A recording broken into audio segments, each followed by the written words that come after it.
and welcome to another episode of West Underground. Today is a special episode. We have none other than Tinsae joining us. He is with us, and he's going to be talking all about, his story. And yeah, man, thanks for joining us today. Thank you. Thanks for having me. Before we get started, Tinsae, I just want to say congratulations on Fun While It Lasted. It's a very, very, very good record, man. Very, very good EP. Obviously, like for the listeners and the watchers, Tinsae and I have a very good mutual friend. That's it. Does he go by Cappy with you? Yeah, he does. Yeah. Only his true friends get to call him that. Yeah, only the real ones. Half of the time he lets me call him that. So shout out to him anyway for getting me onto your music, man. Oh yeah. No. Well, how does it feel release weekend anyway? Oh man, it's amazing. Like I was buzzing. Like it's just it was like I said. It's just so good to get to that point where you finally have music out and for it to come out this way and for everyone to be so positive and supportive, it was really good. And good music as well, because I've had it when I've probably in the past, I'd be like, oh yeah, I'm in a band. And then I'd be like showing the music and people are like, this is dog shit. You know what I mean? At least you haven't got that. Well, thankfully, yeah. That's definitely, I think, every artist, you're just like, please don't be bad. Please don't be bad. No, it came out really well, so I was happy. Yeah, for sure.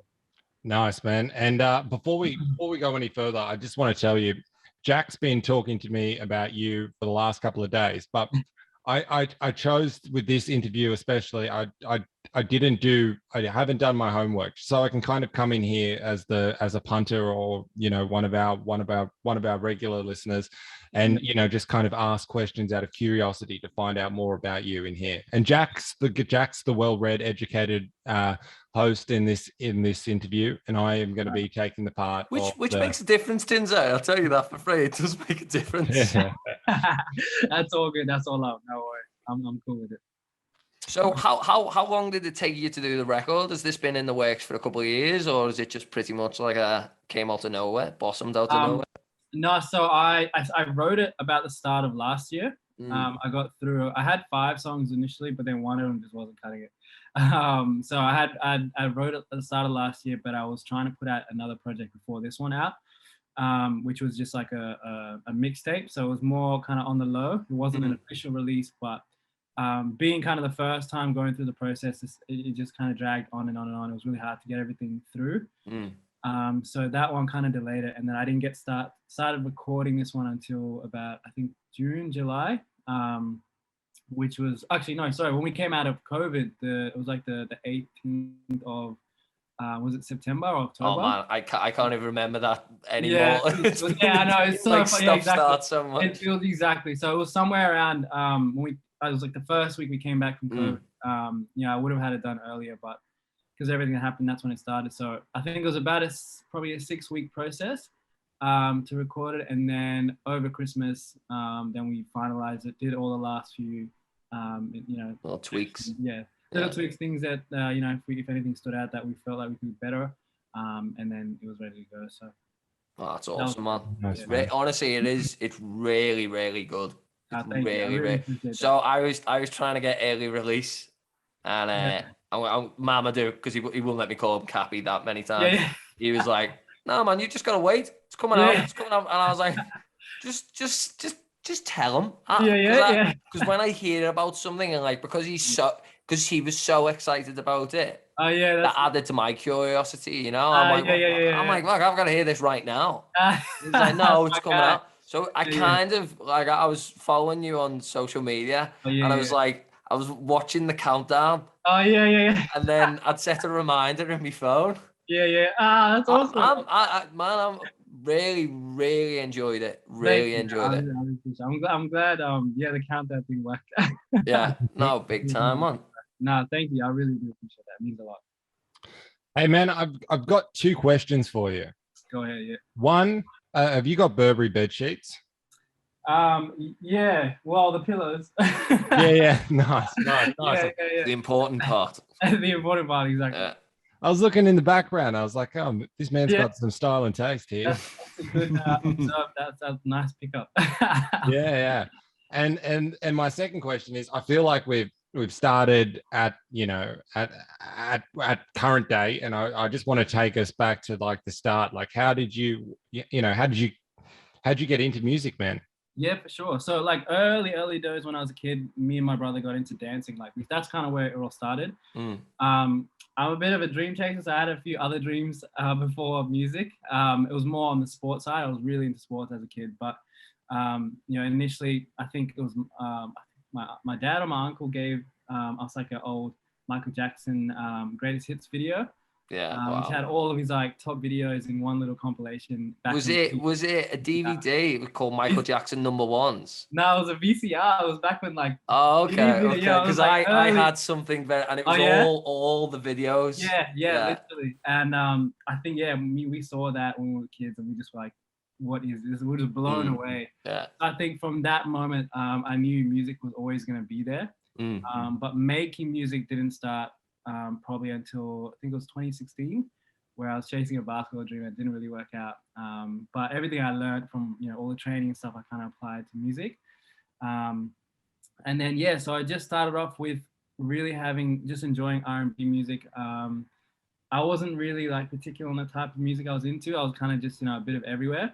Yeah. And then when I really started to hear R&B and like some good like Usher vocals, for example, I think No Diggity, that's where it really started. I remember my friend played that on the way to uni one day in his car, and I was like, what is this? And I was just like gone, and I was just like, whatever this is, like I felt something. And then from there I was like, you know, maybe singing is something that I could try, because I didn't really see myself as a rapper. My brother was rapping before, so I was like, all right, well, you know, this could be something, and just kind of started to grow from there and just started practicing. I was like, you know what, this might be what it's meant to be. So with dancing and all that, kind of worked out and mixed in really well. So then I was like, well, you know, the sporting side didn't work. The dancing's kind of there already. So I was like, let me tap into singing, and then just started practicing every day. And so was you a naturally good singer growing up, or was it something you worked on?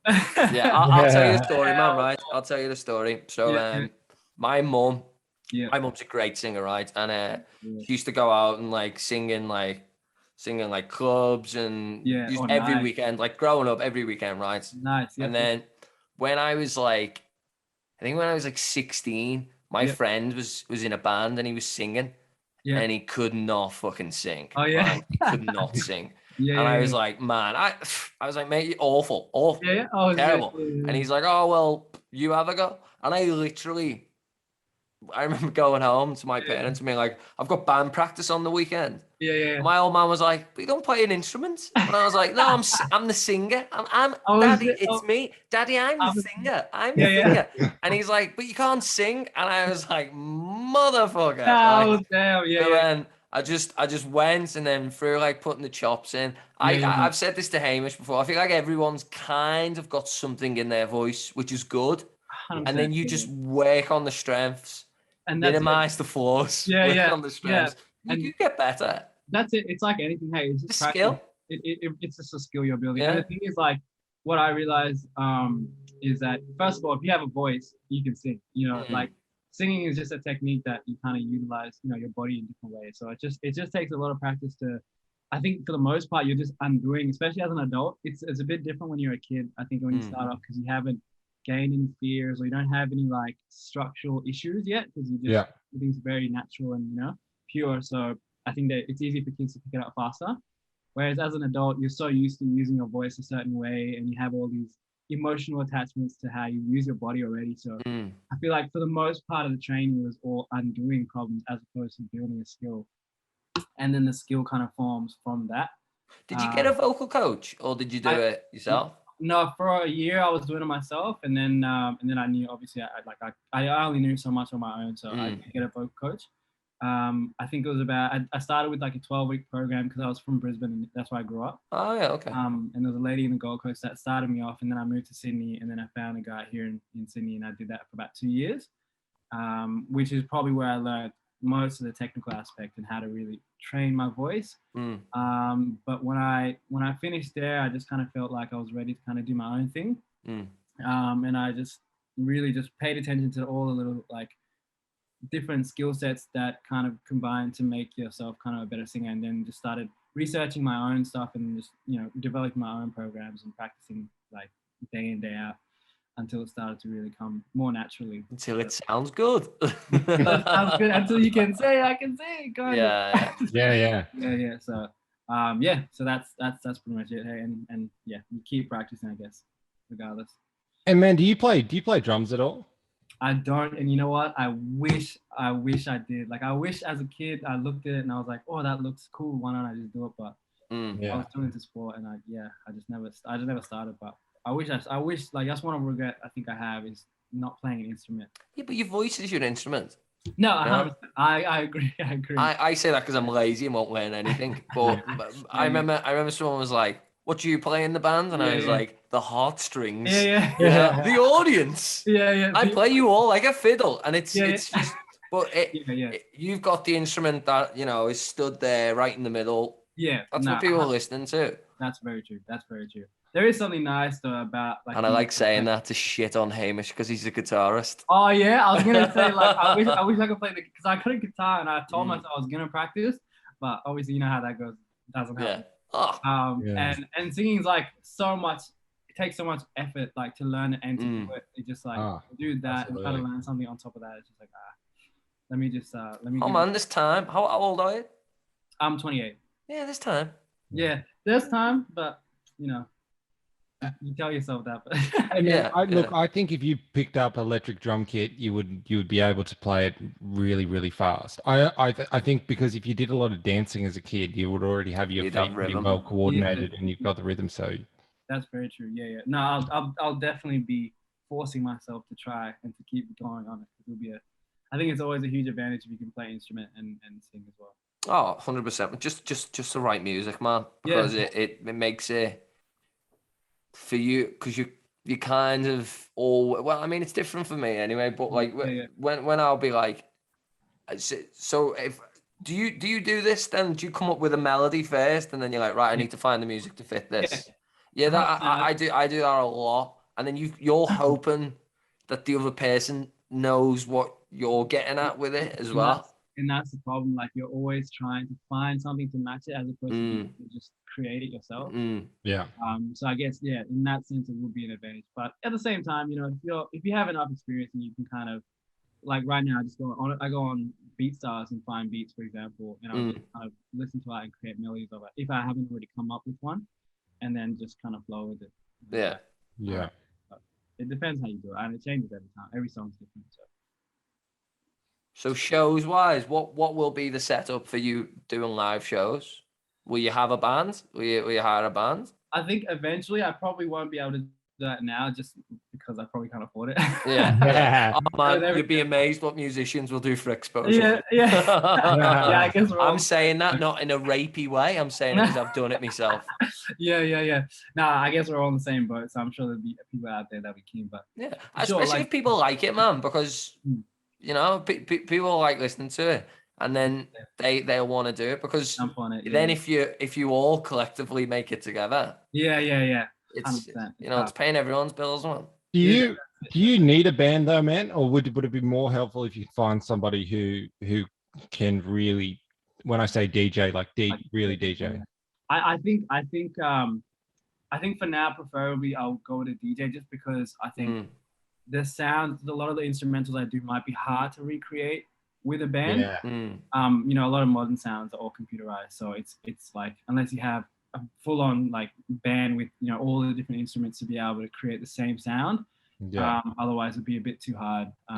If it was a more simpler song with maybe just an acoustic, I could definitely get someone, you know, to do it.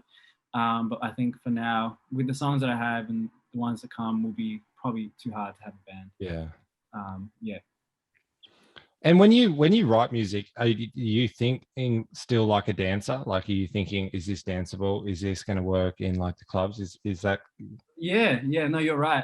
Pretty much. Hey, I think a lot of the inspiration comes from dancing. So like, if I feel like I can dance, so it's going to be something that I know is going to be good.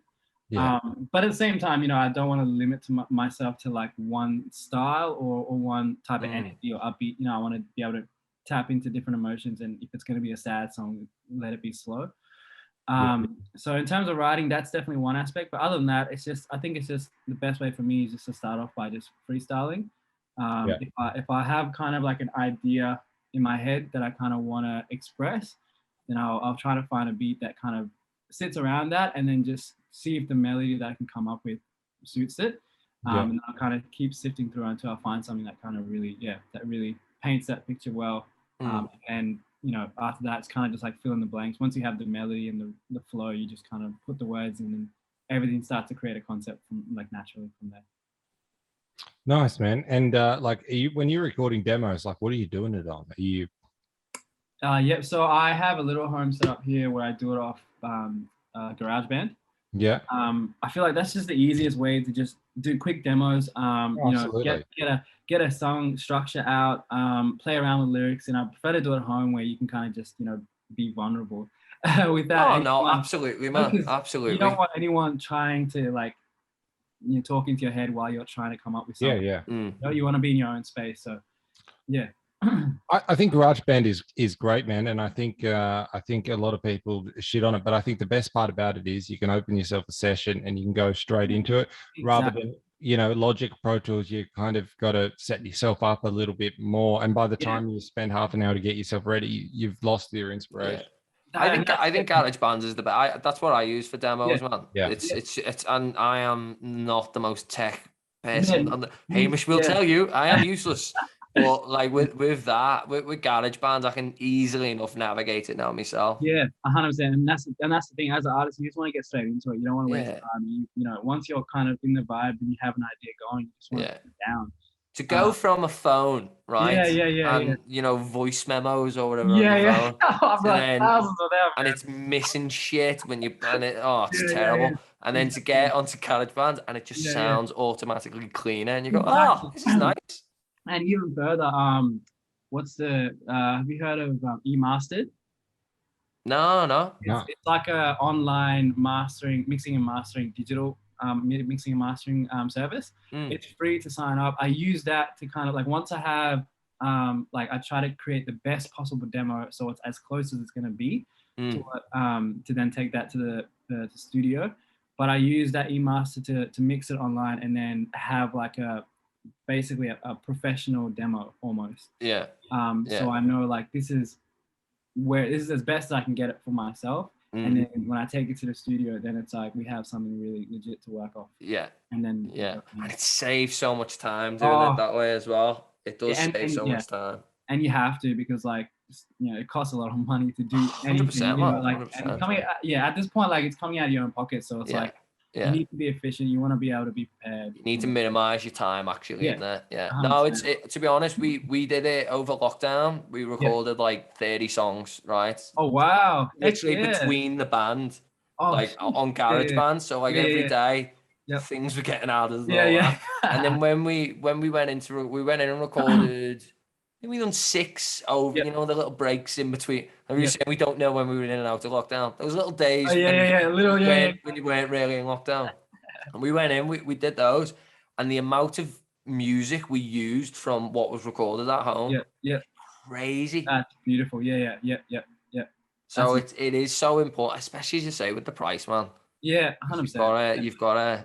You can't just go in there and be like, we're going to record a song today. And I never understand people that do that. I'm like, how do you go into a studio to start writing? I'm like, it should be, at least like lots of money. Like I'm like, who's pays for it? Lots of money. Yeah, not my forte. But definitely being prepared. GarageBand is the best way. What's your plans for shows, man? Have you got any you thinking about doing? Are you thinking of just turning up anywhere and blowing some people's minds? I really want to build a bit more of a catalog before I start like touring. I think my aim, and I would, if it works out, will be just tour like towards the end of the year. And then have like, because this is only like 4 songs and they're kind of all around the same like emotion. So I feel like if I played just those, it might get boring. So I definitely want to have a bit more, maybe like 20 or 30 songs to be able to really rotate through if I'm going around either Sydney or maybe even interstate. So then when I do a show, then I can really like, mix and match, change things up, and really get the audience pumping. So because as you were saying before about how you want to be able to write different kinds of songs and slow songs, it is important for like when you're structuring a set to know, this is the bit where we've got people's attention now. You show them what you've got there, 100%, and then you can pick it up as you go later on and whatever. Exactly. Yeah, it's so important, man. Yeah, so important. Exactly. So agree. Music is all about an experience, and a concert is exactly that. So, if it's just the same thing over and over again, it's kind of boring. So, like you said, you want to have moments that are a bit more maybe sad or emotional, have really fast dancing parts, and then bring it back again just to create so much more dynamic and get people like kind of shocked. So, for sure.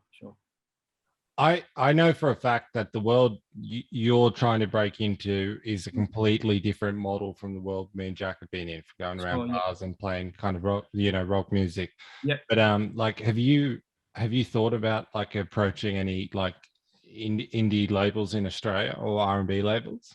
Not yet. To be honest, I'm still not sure like what I want to do in that regard. Like, not that I have the opportunity anyway yet, but when it does come up, my dream was always to have my own label. But obviously with everything it's not easy to make money straight away. And it's always helpful to have a label to kind of back you up. So I think I'm definitely starting to think more about it. So I'm not really sure what I want to do just yet, but I think for now I just really want to put out more music, and then when that time comes, at least then I'll have more to present as well. Well, all a label is really is just a distribution network. So if you want to be your own label, I mean, you're just going to have to be up late every night, sending emails to other sides of the world saying, "Hey, I wrote the song. Play it. Would you mind playing it on your radio station?" That's true. You know what? Actually, I kind of. My producer, he has his own label. It's not like an official like label or anything, but he does have a few artists under it that he helps out in that regard. So that's actually how I released this one through, was with him. I think there's like a distribution that comes out of UK that does, it's like for labels though, not for independent artists. So it kind of is, I kind of am with that a little bit already, but it's not like a label everywhere. I'm still paying for everything right now. So, but even that like is a big help, because he sends out the email. He's trying to get some airplay as well. So for me, so yeah, like you said, that definitely does help a lot. I think you will get airplay. I do think you will, because the songs sound crisp enough and they sound good enough. Like appreciate it. Like you have the intro song, don't you? And then it literally rolls in, and then it's just like this beat comes in, and I was literally sat at this desk, and I went, "Oh fuck, that's really so that's like, awesome." I think you're gonna be fine, man. It's gonna happen. I think when you're putting out music as well, it's important to like give it a little bit of time to breathe before you're at it again as well, because it takes time. You can, I mean, I'm saying this, we record 11 hours of podcast a week. Saturation is not in our wheelhouse, but you can overdo it a little bit. So it's kind of about releasing songs at the right moment. That's it. Where it's going to be best for you and best for what you're doing. 100%. And man, if this is your debut EP, I don't think you've got anything to worry about, man. I think it's going to be all right. Man, I appreciate that. I think it's going to be all right. Thank you, man. Appreciate it. And man, like we're kind of in a weird time in the world, right? Where it's also a good time too, because everything's about like the personal brand at the moment. Like, and with Instagram and Facebook and all the social media platforms under the sun. So like, if you can dance, man, and start putting up videos of you dancing along to your tracks on TikTok and running a couple of little competitions on there, or really taking advantage of that, and then making up your own dance and then challenging other people to do it, man, it'll blow up overnight. For sure, man. I guess that's definitely the plan. So it'll be fun once I can really start doing those things and getting that out there for sure. Yeah, definitely. Man, if you jump on that, I'm jealous that I can't dance for shit, right? You know what? I really can't. I'll happy to show you. I'll show you a few moves if we ever get a chance. Oh man, I'd love to. I'm going to take you up on it because I'm too tall and like I feel like the less You I know move what? my I'm feet, the pretty better. tall, so it's all good. It's all good. Yeah. Height is just a height, just like age is just a number. It doesn't matter. I've just got no rhythm, so you're not going to be able to help me on that one. I remember watching. So we were talking about the Michael Jackson videos, the Smooth Criminal dance, right? Oh no, the Way You Make Me Feel, right? Oh, okay. And then at the start of the video, I was like, "Hey girl, where you going?" She's like, and he's like, "Mm-hmm, mm-hmm." I remember being a kid and like practicing that. Like, oh, it's yeah. It really, and I remember being like, "Oh, I can dance," and then getting a hat, doing all the flicks and that. But then nothing else ever really came after that. Couldn't do any other moves. Couldn't do anything else. Terrible dancer. Oh man, no, that's all right. You know what? That's where it starts. As long as you're inspired to move, I think that's the main part. I'm so jealous of people who can dance. I'm so jealous. I'll teach you guys for sure. I'll give you a couple moves that you can add to your repertoire. Yeah, for sure, man. I really want to take you up on that because I just fucking suck, if I'm being honest. I got you. Don't worry. This can be like a special, Hamish. Yeah. Like Best underground learns to dance with Tinsae. Oh man, I think people would have a great time laughing at me. I don't know if they pay to see us to do that though. I think they might struggle. Probably not, but I think it'd be a good laugh for people to have at my expense. But man, I wanted to ask, right? This is well, I'm going off topic now, but I want to do it just because, like, with Michael Jackson, right? I look at Michael Jackson dance, and I'm like, he's like the way he dances is like is almost like water. It's just fluid, right? And I recently watched one of Prince's concerts, right? And Prince, equally fucking great dancer, right? But it's different, right? It's different, And I just wanted to ask, like, you know, is the thing that's different about that is that Michael just didn't do any dance lessons and just kind of left it up to himself to really pick up what he's doing? I would say so. I think a lot of times you can tell the difference between someone when you say natural, I think natural is just really when you start really young. I think it's because, like I said before, you haven't really learned anything yet. So anything you do just becomes naturally a part of you. As opposed to when you get older, it looks so much more like orchestrated or choreographed. And it's like the person is trying to do this move or that move. Whereas I think with Michael, because we all know, he obviously been doing it for so long, since he was such a young kid.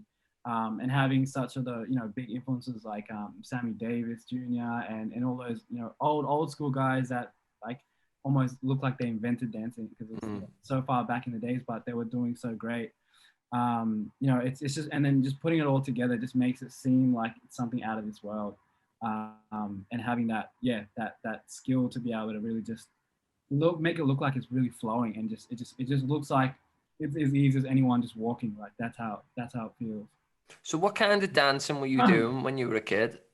Similar, definitely MJ. Yeah. That's where it started. Yeah, I reckon when we were the same age, I was probably better. I just gave it up. Yeah. You know what? If you kept going, you maybe. We could be living each other's lives right now, Tinsae. If only I would have carried on. Exactly, and that's the thing. Hey, so. But man, to answer your question, like a lot of it was a lot of fun. I never got any like proper like dance lessons or anything. I think it was always just the fun of it was what kept me doing it, and just hearing music. I think it's a pretty big part of any culture. Music is big in everywhere, but dancing has always been there in my family and in our culture as well. So I think just being around it, you kind of it just becomes a part of you. It's almost like a learned behavior. You don't even think about it. You just kind of you become it. And then growing up, all the different dance styles like. Outside of like hip hop, like crumping became really big. Chris Brown's another one of big like my inspiration. So I remember around the time he came out, crumping was just this new dance that was really popping in America, and then it came over Australia as well as like all the other ones like jerking, shuffling, my favorites are probably like popping, which is kind of on the Michael Jackson side. Yeah. So definitely popping, crumping, and you know, just a mixture of hip hop and all that. But I don't try to like make it technical. I feel like sometimes you can, when something becomes too technical, you ruin the beauty and the natural kind of, you know, fluency of it. So I think for me, that's probably why I always stayed away from like getting proper dance lessons. I just wanted to always be fun and just kind of like MJ used to always say, you know, you have to feel it, similar to, you know, performing, singing or whatever. The greatest performers are the ones that don't think about it. You know, you're there, you're doing, you're in the moment. You're not thinking about this step or that step, because you've already done all the preparation. You know, so I think similarly in dancing, it's just kind of whatever the rhythm is and whatever the sound is, you move your body to, and you have, you know, a fundamental basis, but the rest you kind of just allow yourself to just, you know, be immersed in the moment, and you go for it. But yeah. Yeah, that's good. That's good advice for you know, for music as well. Like when you write, do you do many overdubs? Like say if after this you decide to jump on your computer, record a song, how much of that is going to be the original song? Like, you know what I mean? Like, you know, because sometimes like I've gone in and I've gone, okay, fuck, I've got an idea, and I work on the idea, and then I come back 2 days later and I think I've ruined it. You know? That used to happen 24/7. Like I could never get even past like the first verse, because I would hear it, walk away, and I'd be like, this is the worst song I've ever written. And you know what? I think that's just a normal struggle like every artist goes through in the beginning. Like even just getting to, you know, to a point where you finish a song because you're always just going back and forth on the same verse, or the same line, and you just constantly like let down by your own skills. You're just like, man, this sucks. I'm not putting this out, you know. So the amount of times I've had a vocal melody and I thought, fuck, if somebody else was singing this, this would sound so much better. Exactly. You know what's important with songs though, and it took me so long to get this. Finish the song. Write it from start to finish, and then you can actually dissect it. If you're getting like, oh, I don't know what I need for a third verse or whatever, you kind of just get in your mind. And then when you don't finish it, you don't really get the lesson out of it, because every time it's a lesson. You know? Is like, you couldn't have said it better. Like literally, that was probably one of my best lessons as well. Just like, even because you don't even know where it's gonna go, and you know, and when you start off, you're so quick to just compare yourself to other people or other people's music. You just already feel like it doesn't meet the standard, and you've already started doubting yourself. But like you said, once you get through the song, that should be the point where you can even really judge it. And a lot of times when you do finish the song, you realize, oh, you know, actually it's not as bad as I thought it was. I just needed to get to the end of it. And then, like you said, from there, all the things you've learned just from that little journey, you'll be able to apply like as you go.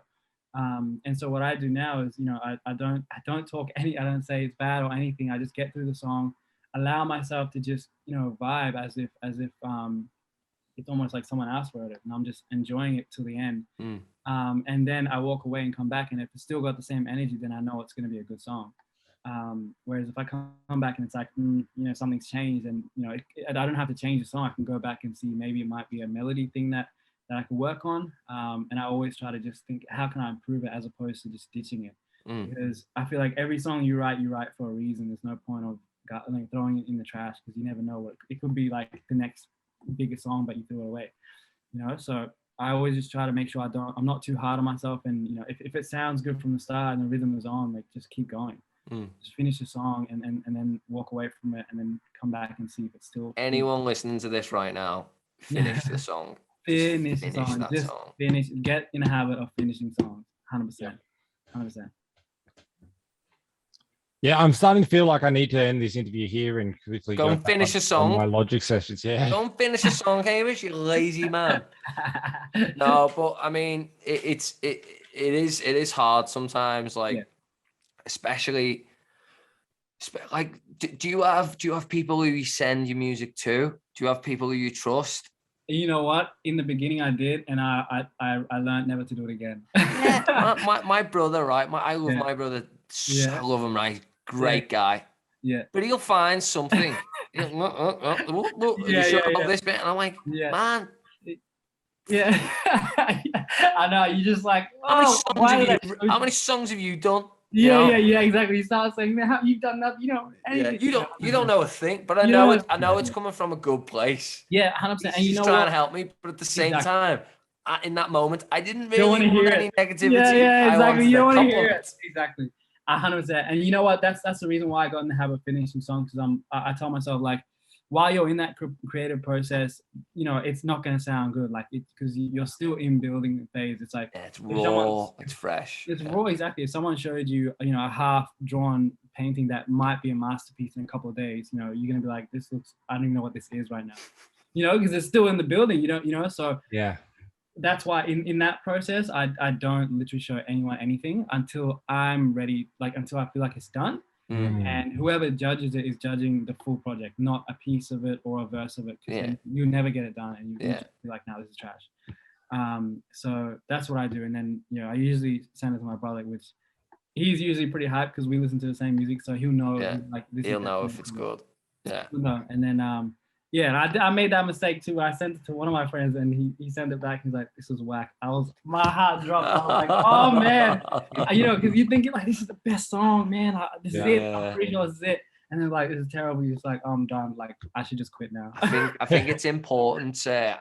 We've had this conversation before, Hamish. Remove your ego from it sometimes, right? Because 100%. The things you think are really good tend to be the ones where people go, "I don't really like that." Like, exactly. Exactly. Now, you need a type of just neutral energy where you just focus on the actual craft, and I think everyone's got a different process, but in your head, like when you're ticking off all the boxes that, if you were to criticize somebody else's music, you make sure you have all those boxes ticked as well before you then go, okay, I think someone can. And especially have something good to say in response. Yeah. Don't be like, "Oh, it's whack." I know. Like, what? Any idea how to change it? No, it's just whack. Yeah, exactly. It's just not good. Not good at all. Yeah, like it's the worst. It's just like, I appreciate it. Thank you.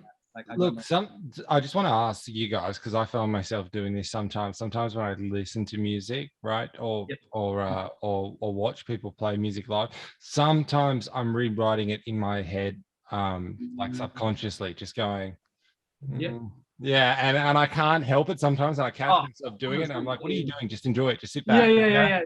Yeah, 100%. And you know what? The funny thing is, before I started like making music, I was afraid that making music would take me away from being able to enjoy just like being a fan again. That was gonna happen all the time. But that's a real thing. That is a real thing. Yeah. But to be honest, like when you start to, well, maybe not in the beginning, but when you get good and things start to really fall in place, you just become even more of a fan of music, and even more appreciative because you can hear things that you probably never would have heard before. Now that you can kind of piece it together. But all the time, like I listen to songs and I'm like, if I was to jump on the remix, I'm like, "Oh, this will be a dope verse, or I'm not feeling that line. I would have done something like this, or maybe hit that note instead." But that's a part of being like a creator. Like your mind's always working. Yeah, you got to kind of like just enjoy it and be like, "You know what? That's what we do." So for sure. Jack sent me a song a couple of weeks ago, and I was like, just bring in that chorus a little bit earlier and do this. And then I thought, what are you doing, Hamish? Just go to bed. Just be like, good song, go to bed. It's not yours to fuck with. No, it's good. Yeah. It is good though, because you've got to, like, it confirmed it for me because I thought the same thing. Yeah. So by him being like, if you like, you wouldn't have said it, but if you'd have went, "You know what I really like? How long it takes to that chorus." Like, if you said that, I'd have been like, "What a dick." But because he was confirming something I already thought, but I hadn't been like, "Do you think this needs to hit the chorus sooner?" So he said that, I went, "Yeah, he's right." Like I know he's right. And then you can't be, because if I didn't want him to say anything about it at all, I just wouldn't have sent it to him. Yeah, exactly. And you know what? Like, it's hard in the beginning, but once you start to, get used to taking certain things on, if it's constructive, hopefully, then it's only going to make your music better. And you just go back and, the next song you go, "Okay, cool, I'll think about continuing that next time." And you just keep getting better. That's really it. That's all it is. So. What's this EP about? Because the title makes me think it's a little bit of a breakup. A little bit. You know what? But like a fun breakup EP. And you know what? Like, I didn't want it to be some like oh my God, they broke my heart, blah, blah, blah, blah, blah. Yeah. You know, it wasn't Don't listen to really... my music then. No, I'm kidding. I'm kidding. No, that's all good. Everything's different, but Mm. you know, the situation wasn't like that anyway. It was all good. It just didn't work out. So I think in the end, I just wanted a term that kind of we all use, and when we're over an experience, but you know, it's not too deep. But at the same time, it's kind of just like, oh, you know, it was fun while it lasted. It's like it is what it is. And it was just a moment in time. Yeah. So yeah, it was based off, I would say, 2 relationships. One of them was a bit longer than the other one, which is where most of it was. But yeah, like I said, it wasn't too crazy, but at the same time, you know, I just wanted to highlight enough so people can relate to it. Yeah, man, absolutely. And everyone's been through it, man. Everyone's exactly. You're so raw after a breakup, because so raw, just emotional. Yeah, it hurts. Exactly. And you can't sleep. Yeah. You gain weight, and you lose weight, and then you put the weight back on again. Exactly. It's just a roller coaster. Yeah. 100%. It's one of those things, and I like, it's a good way of dealing with it as well, man. I think so, yeah, for sure. To hit pen to paper and to just get your emotion. I so me and my missus had a bit of a little bit of a space, we'll call it, right? A holiday, if you like. Yeah. And I'd moved to Australia, and I'm living in Australia, right? And like I just moved here, and it was like beautiful weather. It's like it's amazing, blue skies. You know, I'm on the beach all the time. Like, this is amazing. Yeah. And I'm writing the most depressing music. Oh man, because I've just had a breakup. Exactly. So it didn't matter what my surroundings were. It does, exactly. It's gonna be depressing. It's gonna be a little bit depressing. But you know what? That's what makes the music real, because it's a real thing. If you know, if you were pretending, it wouldn't resonate with people, and people can pick it up. Like, you don't need to be a musician to, you know, to feel something real and alive. So I think, you know, that's just our job, is to be able to really, you know, draw that kind of energy from things that we really go through. So you know, this particular incident didn't happen. It happened like almost 2 years ago. It was a while ago. But I wrote the song, you know, not too long after. So but just I just kind of tapped into it, and you know, I wanted to make it more fun. You know, I feel like my music is always meant to be inspiring and to give hope, even if it's a dark situation. I want to remind people that I've the hope in it. There's always a light at the end of the tunnel, regardless of what you're going through. So that's why it's like, you know, you can still talk about the sad moments and you know, the tough times, but kind of paint it in a way where it's like, you know, it's going to be like we all go through it. Because it's almost like with the EP as well. It's like you're going through the stages of grief. Yeah. You know, like it's and then you're going through all that in the songs, and then you land in I'm okay. You know what I mean? Yeah, like, exactly. I'm glad you picked that up, because that's really what I wanted to do. I feel like a lot of artists, you know, put out music that kind of it's just a compilation of random songs. And whenever you know, an artist comes out with an album that has this beautiful like interlink with their songs, and there's a real story being played out, it hits so much deeper. So you know, we speak about that all the time, man. Like concept albums and things like that, and like especially when there's an actual story being told, not just I've got 7 songs. You know what I mean? Let's put them on. Yeah, that's it. 100%. Even interludes, like you don't really see them anymore. So I was like, I know it. Like it's a mini movie. You know, put it in. Like it needs something to set the scene, and just create that experience. But yeah. So I can go through. So all I want is, I kind of flipped it. So all I want is like post-relationship feels, and then obviously it goes down from there. So alone time, which is, you know, when you're kind of like in the relationship, but you're starting to come out of it, but you're more just lusting, and you're just kind of getting the last bits of each other and wanting to spend, you know, a bit of time, you know, when you can. And then Know Your Name is more of like an innocent, when you kind of just first in love and you meet that person, you know kind of like, who's that person? I want to know your name. A lot more funner, but a lot more like lovey-dovey kind of like. And then Loco is just like, you know, when you're out, you haven't met this person yet, you're still confident, your love hasn't been destroyed yet, your heart's still pumping. There is somebody out there. There is somebody out there, exactly. And then you meet them, you know, on the night, and it's like, oh, it's all like fun until shit gets real. Ain't that the truth? Exactly. So, but yeah, it was good fun. So are you gonna go with that theme for your albums and EPs then, like post? It's a good way of doing it. You know, As in like the connecting the songs and stuff? No. It's like so your album now, you've got to kind of think of some theme for like, that's all right. I'll explain this analogy by using Ed Sheeran here or Adele. You can either pick one. Adele did her albums in age, right? So she released right. whatever 21 and so on. Yeah. And then Ed Sheeran came out with math symbols and was like plus times, all that. Now are you going to go down the same route and be like, post, you could just call it post really, and then you could have like whatever you're going to call your new relationship and just kind of theme it like that a little bit. Oh, that's a good idea. That's actually, I didn't even think about that, to be honest. That's a really good idea. I don't know. I think I wanted to. This was a more personal kind of experience, so I wanted to kind of just get this one out because I wanted to tell it for a while. So I wanted to just get it out there and then it be something that people can feel. I think for future songs and albums, I think it'll be like new. I think it'll just be new experiences. I was just thinking about when you get to the end and it's like divorce. Yeah. Death. Yeah, exactly. Divorce, death. I swear there's some hope in there. I don't know. No. Reborn. Oh, yeah, see all the titles. Don't worry. Yeah, exactly. Why did you give Tinsae this idea? Why aren't you giving me this idea? He always gives the guest the good ideas. Yeah. Man, I do like. Can't help yourself, can you?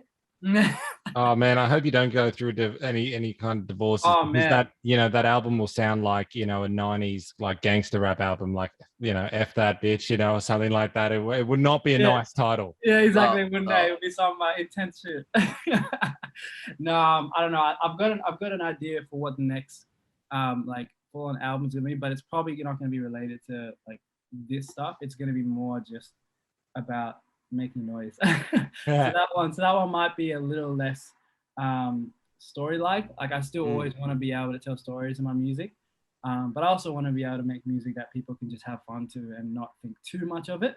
But it still has the inspirational piece and the fun around it always. So I think there'll be more just like songs that people can sing along to, club records, and things that will just kind of be more universal and in the sound and experimental as well with different stuff. So. But we'll see.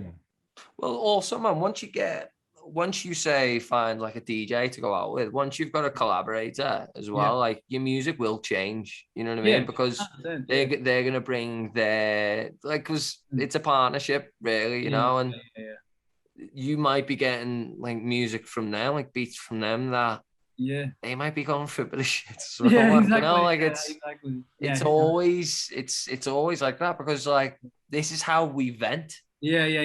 This is how. That's it. You want to know what a musician's life is like. Listen to the voice notes on the phone. Like, you hear what emotions they're going through. All little sad stories. Yeah, exactly. Had some good ones. and some good ones. Hopefully, Hopefully, more good ones. Hopefully, more good ones. But I think for sure. I guess we'll just have to see. But I've already started writing 2 new songs.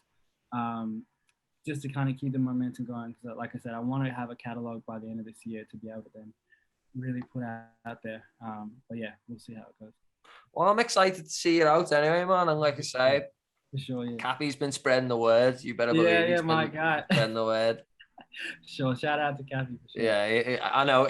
He's always like, I don't listen, but I know he'll listen to this one. I know he'll listen to this one, and hopefully we'll get him hooked, Hamish.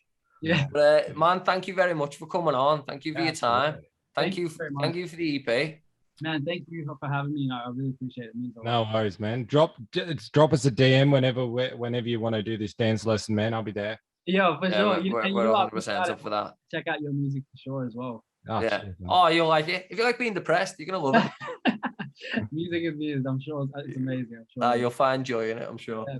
Awesome. Thank you guys so much. Appreciate it. All right, man. Take care, dude. Always be safe. Everybody. Thank you.